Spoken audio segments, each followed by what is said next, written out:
اعوذ باللہ من الشیطان الرجیم بسم اللہ الرحمن الرحیم۔ السلام علیکم۔ ہمدردی اور رحم دلی۔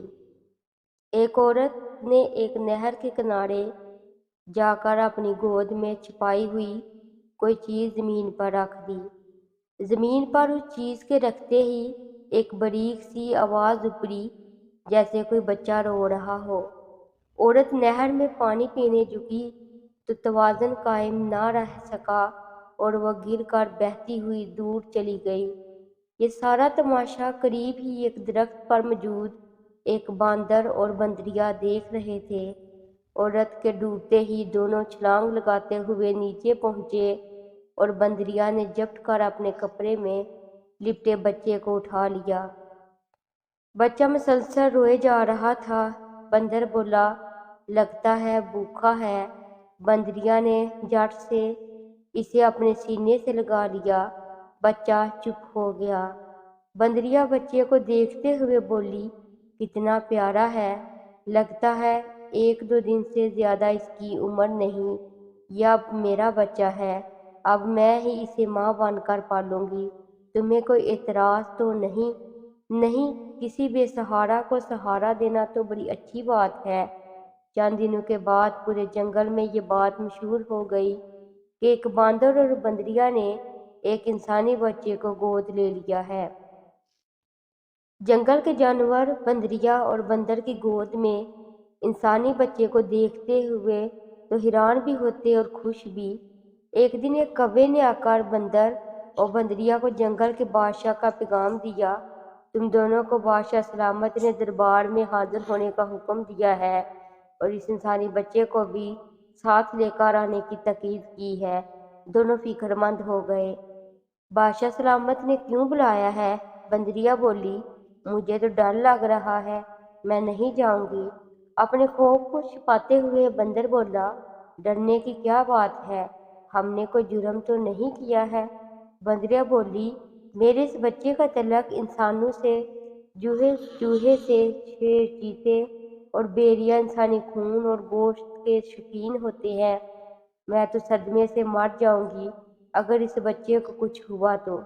یہ کہتے کہتے وہ رو پڑی، حضور والا، یہ بچہ ہم نے کسی انسانی بستی سے نہیں اٹھایا، یہ ہمیں یہی جنگل کے کنارے والی نہر سے ملا تھا۔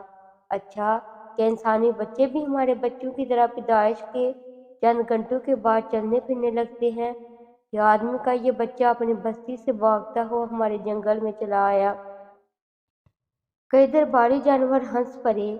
شیر نے خونخوار نگاہوں سے ان کی طرف دیکھا تو سب سہم کر چپ ہو گئے۔ اب شیر نے بندر کو مخاطب کیا، سچ سچ بتاؤ، اس آدمی کے بچے کو تم کہاں سے لائے ہو؟ بادشاہ سلامت، ہم سچ کہہ رہے ہیں، ہمیں یہ بچہ وہیں سے ملا ہے۔ اس کے بعد اس نے وہ سارا واقعہ کہہ سنایا جو انہوں نے دیکھا تھا۔ پھر بولا، ہم اس سے اس ننھے بچے کا رونا نہ دیکھا گیا اور ہم فوراً درخت سے نیچے آ کر اسے اپنی گود میں اٹھا لیا۔ شیر نے سب جانوروں کی طرف دیکھ کر کہا، اس بندر اور بندریا نے اس ننھی سی جان کو بچا کر یہ ثابت کر دیا کہ ہم جانور انسانوں کی طرح بے درد نہیں ہوتے، ہمارے سینوں میں بھی انسانوں سے کہیں محبت بھرا دل ہوتا ہے۔ اتنا کہہ کر شیر ذرا رکا، پھر اپنی بات آگے بڑھائی، جو بچوں سے محبت نہیں کرتا وہ حیوان ہے، شیطان ہے، قابل نفرت ہے، اور یہ انسان اشرف المخلوقات کہلوانے والے یہ لوگ اپنے بچوں پر بھی رحم نہیں کرتے۔ کیوں میاں مٹھو، میں غلط تو نہیں کہہ رہا؟ اس نے طوطے کو مخاطب کرتے ہوئے کہا، تم لوگوں نے تو انسانوں کے بہت قریب سے دیکھا ہے اور تمہارا یہ نام بھی انہی لوگوں نے دیا ہے۔ جی ہاں عالم پناہ، آپ درست فرما رہے ہیں، انسان اپنی انسانیت کا بڑا ڈنڈورا پیٹتے ہیں مگر ذرا ذرا سی بات پر آپس میں بری طرح لڑتے ہیں۔ انسانی زندگی کا یہ عالم ہے کہ اپنے مخالف کے بچوں تک کو معاف نہیں کرتے۔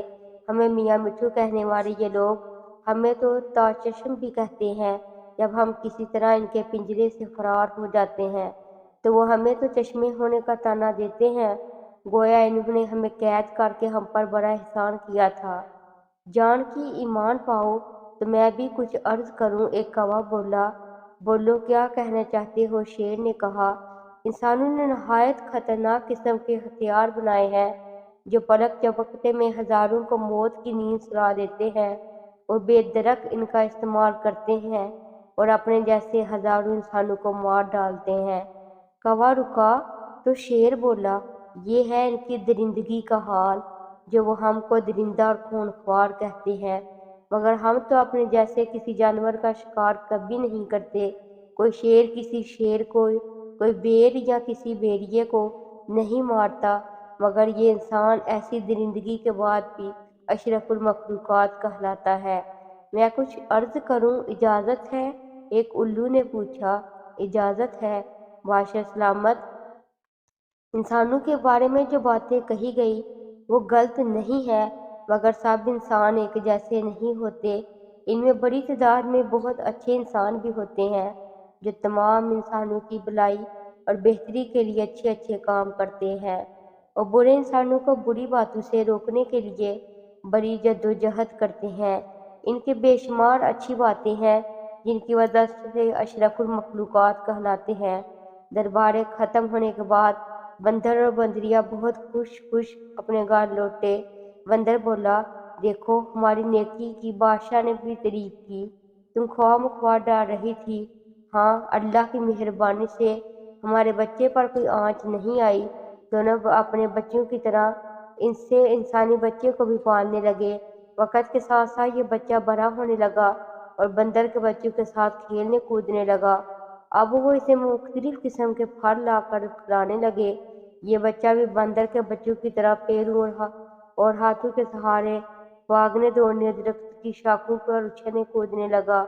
پھر وہ وقت بھی آ گیا جب وہ اپنی خوراک کا بندوبست خود کرنے لگا اور جہاں اس کا جی چاہتا اکیلے آنے جانے لگا۔ جنگل کے جانور بھی اسے اپنے جیسا جانور سمجھنے لگے تھے۔ ایک دن ایک شکاری کا گزر اس جنگل کی طرف ہوا تو اچانک اس کی نظر اس انسان نما جانور پر پڑی۔ ارے، یہ کیسا بندر ہے! اس کی شکل و صورت بالکل انسانوں جیسی ہے۔ اس نے دل ہی دل میں کہا۔ وہ ایک جگہ چھپ کر اسے دیکھنے لگا۔ یہ یقیناً انسان ہے، لیکن اس کی پرورش جنگلی جانوروں کے درمیان ہوئی ہے۔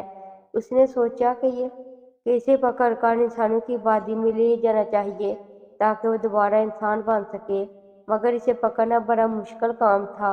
وہ انسانی بندر اسے دیکھتے ہی بھاگ جاتا تھا۔ شکاری نے یہ ترکیب نکالی کہ یہ پھل اور کھانے کی مختلف چیزیں لا کر زمین پر ڈال دیتا اور چھپ کر اس پر نظر رکھتا۔ اس کے ساتھ دوسرے باندر بھی وہاں آنے لگے۔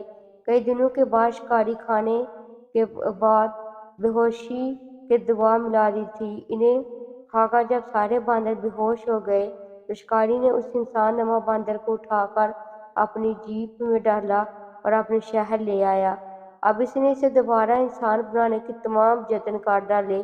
اسے نہلایا اور انسانوں جیسے کپڑے پہنائے، اسے کھانے پینے کی اچھی اچھی چیزیں دینے لگا، اس کے سونے کے لیے آرام دہ بستر کا بھی بندوبست کیا، مگر یہ سب اس کو اچھا نہیں لگتا تھا اور وہ اور خوں خواہ کر کے اپنی ناپسندیدگی کا اظہار کرتا۔ شکاری نے بہت کوشش کی کہ کسی طرح وہ اس کی بات سمجھنے لگے اور اپنی بات سمجھانے لگے، مگر اس کی ساری کوشش بیکار ثابت ہوئی۔ ایسے لگتا تھا جیسے اسے انسانوں کی کوئی بات پسند ہی نہیں اور نہ وہ انسانوں کے ساتھ رہنا چاہتا ہے۔ شکاری نے اسے اپنی نگرانی میں رکھا تھا۔ اس کے باوجود ایک دن موقع ملتے ہی وہ انسانوں کی بستی سے جنگل کی طرف بھاگ گیا جہاں اس کے ماں باپ اس کے بغیر اداس تھے۔